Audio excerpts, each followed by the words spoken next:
여러분 안녕하십니까? 포항 MBC 뉴스데스크입니다. 이번 태풍으로 하천 피해가 컸던 경주시가 소하천 방제 목표를 강우 빈도 30년에서 최대 80년까지 높이는 방안을 추진하기로 했습니다. 저수지도 90%가 지은 지 40년 이상 된 노후시설이어서 전면 안전진단을 실시하기로 했습니다. 임재국 기자가 보도합니다. 경주 토암산에서 해안으로 연결되는 대종천입니다. 이번 태풍으로 제방 곳곳이 범람했고 둑이 무너졌습니다. 폭우로 하천이 무너지면서 농경지와 마을 일부가 침수됐고 마을로 들어가는 다리도 끊어져 방치되고 있습니다. 기존에 있는 다리를 저쪽에 4차선 도로하고 거의 높이를 같이 한다라는 조건에서 1m를 들어 올린다는 그 작업을 하려고 했었는데 이번에 이렇게 된 거죠. 좀 불안했었죠. 경주의 공공시설물 피해는 현재 544억 원, 이 중 68%가 하천과 소하천 피해에 집중됐습니다. 경주시는 소하천의 방제 목표를 강우 빈도 최대 80년까지 높이고 하천 준설 권한을 환경부에서 광역지자체로 이관하는 방안도 검토하기로 했습니다. 강우량 빈도 30년을 기준으로 설계가 되어 있는 하천들입니다. 그런데 지금 기후변화에 의해서 더 심한 강우가 계속된다고 보고 있기 때문에 강우량 50년 또는 50년에서 80년 빈도 기준으로 태풍 피해가 컸던 저수지에 대한 안전 대책도 마련합니다.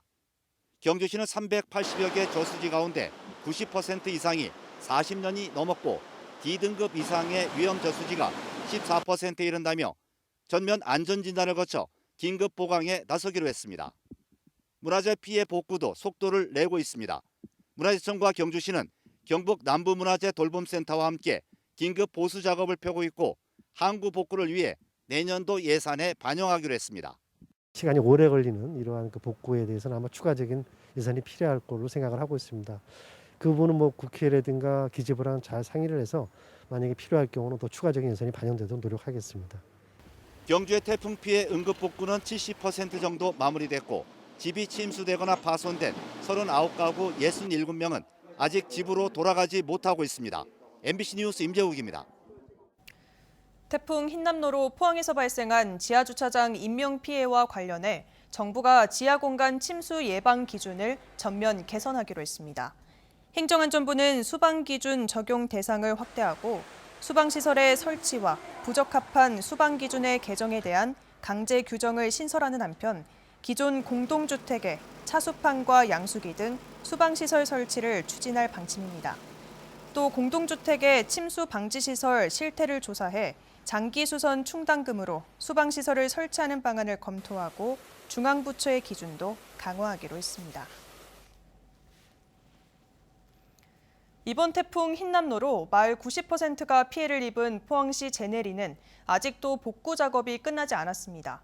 이 마을은 1970년대 포항지철소를 건설하면서 동촌동에 있던 대송면을 이주시켜 조성한 곳인데 비만 오면 침수 피해를 입고 있어 집단 이주 대책이 절실하다는 목소리가 나오고 있습니다. 박성아 기자의 보도입니다. 마을 입구가 흙탕물에 완전히 잠겼습니다. 성인 허벅지 위까지 물이 차 걷기가 힘들 정도입니다. 태풍 흰남노로 가장 먼저 침수가 시작된 포항시 대송면 제내리의 당시 모습입니다. 안쪽의 상황은 더 심각했습니다. 물이 빠지고 남은 흔적의 높이를 재보니 2m가 넘습니다. 각종의 물이 차니까 사람 피신할 길도 없고 무조건 문 닫고 올라 물도에 막 이리 올라서야지 이제 물이 올라오니까. 수십 년 살아온 삶의 터전은 쑥대밭이 됐습니다. 집집마다 못 쓰게 된 가전제품과 가재도구들이 한가득이고 젖은 벽지와 장판은 모두 뜯어내야 하는 상황입니다. 하나도 못 건지니까 지원비가 얼마나 나올지는 몰라도 이거는 입에 푹 치를 또 안 돼. 생계수단도 박살이 났습니다. 영업용 화물차가 완전히 물에 잠겨 일을 할 수가 없게 됐고 그릇만 간신히 건진 가게들은 언제쯤 영업을 다시 시작할 수 있을지 짐작조차 할 수 없을 지경입니다. 쓸 게 아무것도 없다고 보시면 돼요. 진짜 건물만 남았다고 보시면 돼요. 막막하죠 뭐. 태풍 흰남노로 1,100여 가구가 사는 제내리에서 950가구, 전체의 90%가 침수 피해를 입었습니다. 마을 바로 옆 칠성천이 범람하면서 물이 밀려 들어온 것으로 추정되는데 문제는 앞으로 또 큰 태풍이 오면 이런 피해가 반복될 우려가 있다는 겁니다. 제 뒤로 보이는 곳이 칠성천의 제방입니다. 한눈에 봐도 이렇게 경사가 심할 정도로 마을이 저지대에 위치해 있습니다. 주민들은 이주 대책이 필요하다고 호소하고 있습니다. 이주를 절실적으로 원한다는 얘기입니다. 여기 상습 침수지역입니다. 지금 침수된 것만 해도 4-5번 정도가 됩니다. 경주시 암곡동 덕동호 상류 대성마을은 1991년 태풍 글래디스 때 침수마을을 통째로 이주시켰습니다. 정부와 포항시는 주민들의 삶의 터전을 보호할 의무가 있는 만큼 침수가 연례화된 제네리에 근본적인 대책 수립이 시급해 보입니다. MBC 뉴스 박성아입니다. 포항시와 포스코가 태풍 흰남노 피해 복구 및 포항제철소 조기 정상화를 위해 공동 대응하기로 했습니다. 이강덕 포항시장과 김학동 포스코 부회장은 오늘 포스코 본사에서 만남을 갖고 포항제철소 인근을 지나는 냉천 범람을 막기 위해 앞으로 서로 머리를 맞대고 함께 대응하기로 의견을 모았습니다. 한편 포항시는 어제까지 태풍 흰남노 피해의 73% 정도를 응급 복구했으며 포항제철소는 제강, 연주 공정은 어느 정도 복구했지만 피해가 심한 열연 공정의 경우 완전 복구까지 적어도 석 달가량의 시간이 더 필요할 것으로 예상됩니다. 물가는 고공행진 중이고 농산물도 어느 품목할 것 없이 줄줄이 오르는데 유독 쌀값은 8년 전 수준으로 회귀했습니다. 이철우 경북도지사를 포함해 벼주산지 광역단체장들이 국회를 찾아 대책 마련을 촉구했는데요. 농민들도 더는 참을 수 없다며 11월 서울로 상경해 전국 농민대회를 열기로 했습니다. 이도훈 기자가 전해드립니다. 예천의 한 농협쌀 저장고, 벼 7,500톤이 꽉 차 있습니다. 지난해 용북면 등 4개 읍면에서 수확한 벼의 절반이나 되는 양인데 아직까지 팔리지 못한 겁니다. 올해 벼가 본격적으로 수확이 되면 기존 저장고는 비워야 하기 때문에 지난해 수확한 벼는 이곳 교회 창고로까지 옮겨야 합니다. 1인당 연간 쌀 소비량은 해마다 줄고 있는데 올해는 벼 농사 풍작까지 더해져 쌀값은 더 크게 떨어졌습니다. 실제로 1년 전 20kg당 54,000원이던 쌀값이 최근 4만 원대로 25% 가까이 떨어졌는데 8년 전 수준입니다. 현장에선 정부가 올해 2월부터 과잉 공급분을 매입했지만 이미 폭락이 시작된 뒤였고 매입량조차도 농가의 실제 생산량과 차이가 커 가격 안정화에 실패했다고 지적합니다. 25% 이상 적된 것 같은데 정부 발표는 10.6% 하니까 저희들 좀 황당합니다. 제값을 못 받는 건 고추도 마찬가지. 폭염과 가뭄으로 출하량은 전년 대비 25%나 감소했는데 고추를 말릴 때 쓰는 등유값은 2배, 요소비료 등 비료값은 3배 가까이 올랐습니다. 이렇게 되면 결국에는 국민들의 먹거리가 위협받게 됩니다. 그리고 가격이 폭락되는 상태에서 농민들은 더 이상 농사를 지을 수가 없습니다. 급기야 국회를 찾은 쌀 주산지 광역단체장들은 쌀값이 일정 수준 아래로 폭락하면 국가의 쌀 매입을 의무화하는 양곡관리법 개정을 촉구했습니다. 전국 230만 농업인들의 한숨이 깊어지고 있습니다. 급격히 오르는 고물가 속에서도 유독 우리 쌀값만이 끝모를 하락을 거듭하고 있기 때문입니다.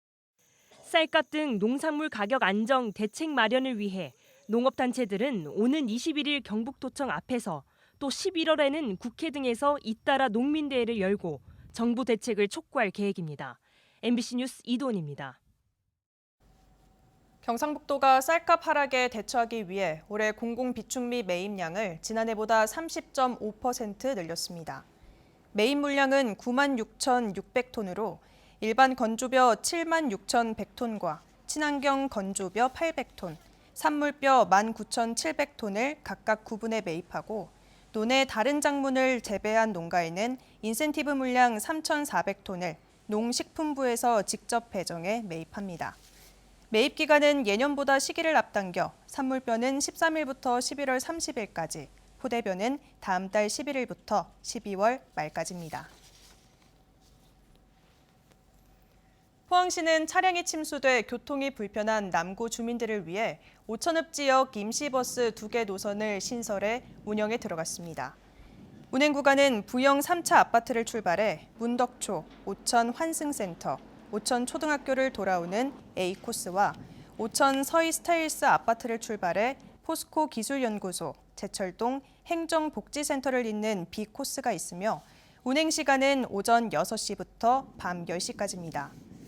배차 간격은 출퇴근 시간은 20분에서 30분, 그 외 시간은 30분에서 1시간이고 버스 앞뒤에 임시버스라고 표기되어 있습니다.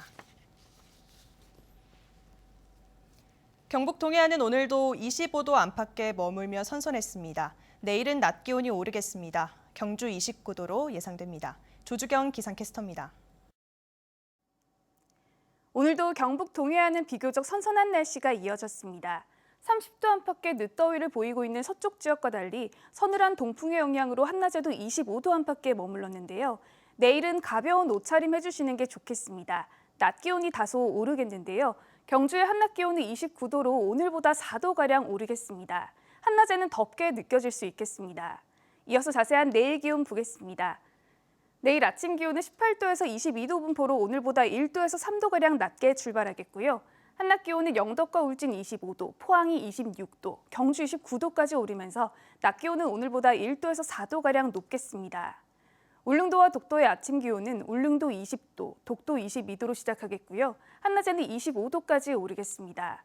내일까지 해상에는 너울성 파도에 각별한 주의가 필요하겠습니다. 바다의 물결은 전해상에서 최고 2.5m까지 일겠습니다.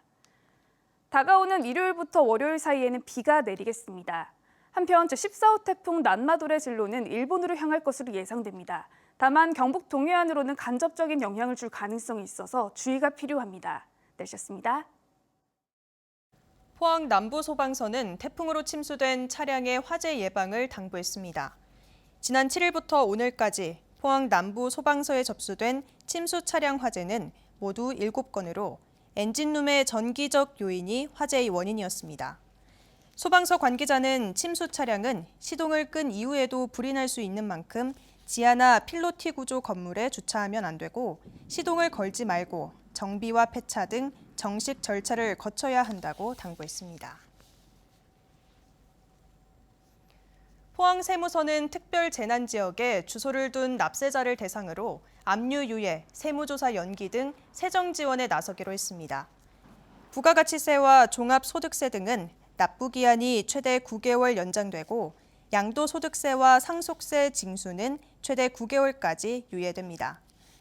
현재 체납액이 있는 경우 압류된 부동산의 매각 등 강제 징수의 집행도 최대 1년까지 유예합니다.